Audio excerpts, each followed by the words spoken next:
ছাত্রলীগ এবং হাসিনার যদি প্রাসঙ্গিক থাকতোই 5 আগস্ট পালাই যেতে হতো না। আপনারা মিডিয়া যারা আছেন আপনাদেরকে এখনো দেখি আপনাদের হচ্ছে ওই যে ভাসুরের নাম মুখে নিতে কেমন যেন লাগে। আপনারা এখনো সাবেক প্রধানমন্ত্রী শেখ হাসিনা, উনি সাবেক প্রধানমন্ত্রী নাকি ফেসিবাদের যিনি হচ্ছেন একদম বোচার of this motherland, বোচার of Bangladesh, এই বাংলাদেশের হচ্ছে বোচার। 2000 মানুষকে উনি শুধুমাত্র চেয়ার টিকায় রাখার জন্য হত্যা করেছে। আপনারা কেন মিডিয়াতে যে ফেসিবাদী খুনি হাসিনা লেখা যায় না?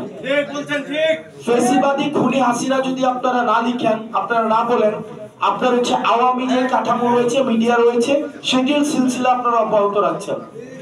সুতরাং এই যে আমরা এই হাসিনার চ্যাপ্টার প্লাস 5 আগস্ট ক্লোজ করে দিয়েছি, ছাত্রলীগের চ্যাপ্টার 5 আগস্ট ক্লোজ হয়ে গিয়েছে। 5 আগস্ট পরবর্তী বাংলাদেশে আমাদের ফেসিবাদ বিরোধী যে রাজনৈতিক দলগুলো রয়েছে তাদের সাথে আমাদের মতের পার্থক্য হবে, কথার পার্থক্য হবে, তাদের সাথে আমাদের রাজনৈতিক বিভিন্ন বিষয়ে আমাদের মত পার্থক্য হবে। একই টেবিলে বসে আমাদের দ্বিমত প্রকাশ করব, আমাদের মধ্যে বিভাজন থাকবে, কিন্তু একটা জায়গায় স্পষ্ট, হাসিনার পুনর্বাসন, ফেসিবাদের পুনর্বাসন কোন রূপে, কোন মতের মাধ্যমে, কোন পথের মাধ্যমে, কোন ব্যবসায়িক শ্রেণীর মাধ্যমে, কোন মিডিয়ার মাধ্যমে এই বাংলাদেশ আর কখনোই হতে দেওয়া হবে না। সেক্ষেত্রে হাসিনার ভাষণ যদি আমরা দেখি যে কোনো মিডিয়াতে প্রচার করা হয়, আমরা ধরে নিব সেই মিডিয়া হাসিনাকে স্টিল ফ্যাসিলিটেট করছে,